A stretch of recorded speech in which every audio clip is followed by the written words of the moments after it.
En los microvideos de Introducción al C++, sobrecarga de operadores. Primera parte. Supongamos que tenemos una clase complejo cuyo nombre hemos compactado un poco para que entre en la pantalla.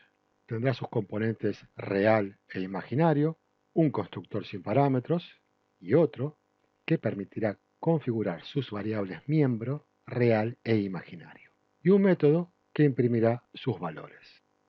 Hagamos una pequeña implementación en donde declaremos dos objetos, C1 y C2, sin inicializar. Esto lo que hará es invocar al constructor sin parámetros que creará a estos objetos inicializados en 0, 0, es decir, 0 en su parte real y 0 en su parte imaginaria. Declaremos también un objeto C3 que inicializamos con dos valores, por lo que se invocará al constructor con dos parámetros.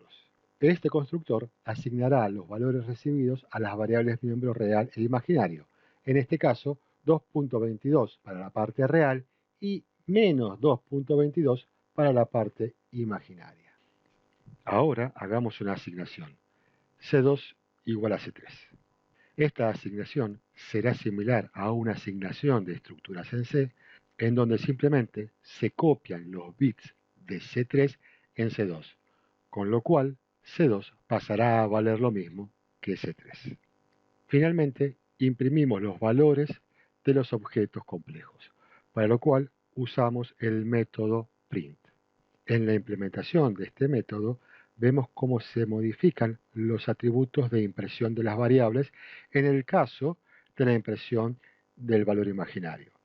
A través del atributo showPost, lo que hacemos es anteponer al número su signo, en más o en menos según corresponda. Ahora bien, tenemos una clase que almacena un valor tipo complejo, que así como está, la verdad que no nos es muy útil. Sí sería útil poder operar con estos objetos de forma tal de poder realizar al menos las operaciones matemáticas básicas, como ser la suma, la resta, multiplicación o división. Entonces, iniciemos con la implementación de un método suma que nos permita realizar esta operación. La idea sería entonces poder sumar a C2 el valor de C3 y asignárselo a C1. La definición de este método implicaría simplemente la recepción de una referencia al objeto que vamos a adicionar, en este caso C3, y el retorno de la suma, que en este caso se guardará en C1. Implementemos el método suma. NC será una referencia a C3. El modificador const especifica que NC no ha de ser modificado, lo cual es coherente con el tipo de operación que vamos a realizar. Una vez dentro de suma, tenemos las variables miembro, real e imaginario del objeto en sí, en este caso correspondientes a C2, a los cuales le sumamos la parte real e imaginaria correspondientes de NC, es decir, C3. Nótese que accedemos a los miembros privados de NC en forma directa. Esto es lógico ya que estamos dentro de la clase complejo. Ahora bien, el resultado de la suma debemos guardarlo en un auxiliar, por ejemplo sum, y los resultados de las sumas de la parte real e imaginaria las guardamos en las variables miembro correspondientes de sum. Hagamos una pausa en este punto. Estamos de acuerdo en que C2 no se debe modificar. El método suma simplemente devolverá el resultado de la suma entre el objeto en sí y el objeto recibido por parámetro. Y si las variables miembro del objeto no se deben modificar, deberíamos, o mejor dicho, debemos declarar este método como constante. Ahora simplemente devolvemos el valor de sum y este se asignará a C1. Y finalmente imprimimos los valores de C1, C2 y C3. Ahora bien, sería ideal poder simplemente utilizar los operadores matemáticos tradicionales de manera que la codificación sea más natural y más simple de seguir. Esto, que sería ideal, es factible en C++ con la definición de las acciones relacionadas a cada uno de estos operadores. Es decir, en lugar de generar un método suma, definimos la acción para la suma. Llevemos esto a nuestro código de pruebas. Modificamos la invocación al método suma por el operador suma, es decir, C2 más C3, y reemplazamos la definición del método suma por el del operador suma. Y esta redefinición la llevamos a su implementación. Y listo, ya tenemos implementado nuestro operador más.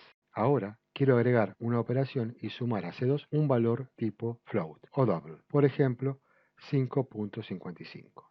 Al querer compilar este código, nos encontramos con un error de compilación. ¿Por qué? Bueno, analicemos un poco lo que tenemos hasta el momento. En el caso de C1 igual C2 más C3, hay un método, el operador más, que coincide con esta invocación y por ende la aplicación compila y funciona, en este caso apropiadamente. Ahora pasemos al caso de la suma del número en formato double en lugar del complejo.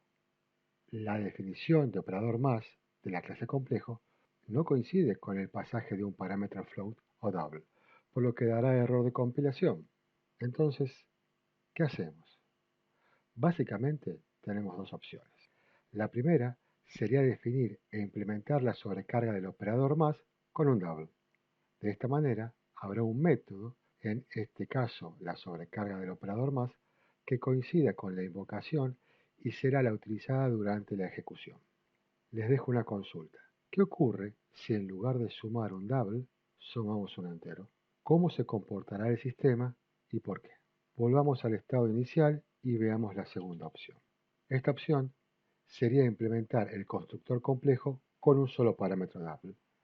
Al encontrarnos con C2 más y pasarle como parámetro un float o double, en primera instancia no habría coincidencia, pero la clase complejo tiene un constructor que tiene la capacidad de convertir a un double en complejo.